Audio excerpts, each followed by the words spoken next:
Unit 13, A Fishy Story. Stepping into a puddle of water is common enough, but who could ever imagine stepping into a puddle of fish?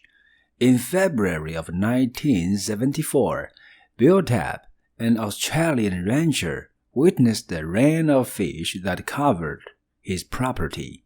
How surprised he must have been when he heard the patter of fins hitting against his roof. What caused this strange occurrence? This is a question that had long puzzled ichthyologists, people who study fish.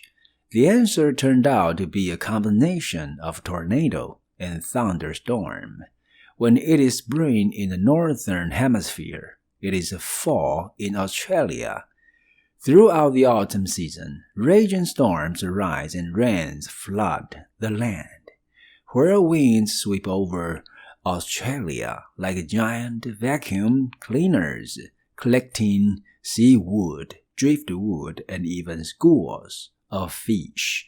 Strong gales may carry these bits of nature for many miles before dropping them on barns, livestock, and astonished people. Although they seem unusual, fish falls occur quite frequently in Australia's northern territory. When rancher ‑pʌd was asked to describe the deluge of fish, he casually remarked, "They look like perch."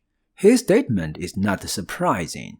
The wonders of the natural world are as common as rain. Nature, with its infinite mysteries, can create waterfalls that flow upward and fish that fall out of the sky. Unit 14, The Terra Cotta Army. You have probably heard of treasures placed in the graves of ancient rulers for use in the afterlife, but no gravesite was more impressive than that of Chinese Emperor Qin Shi Huangdi. The monarch had an entire army buried with him. Qin Shi Huangdi, who ruled in the 2nd century BC, created the modern country of China.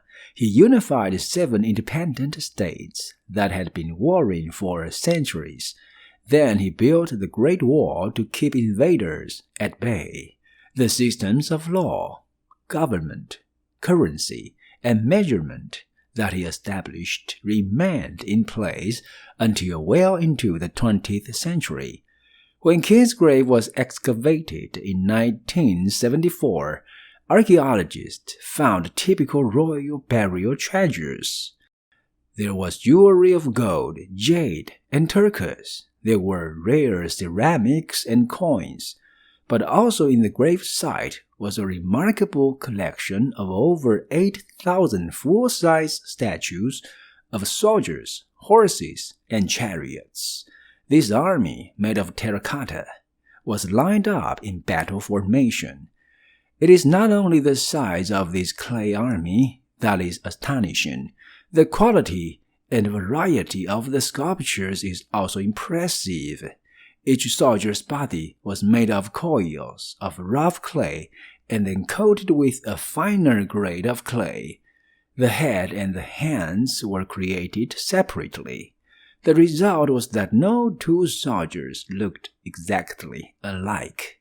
Among the many types of soldiers, all dressed in appropriate brightly painted uniforms, were foot soldiers, armed chariot drivers, and archers. Several 100,000 laborers created Qin's terracotta army.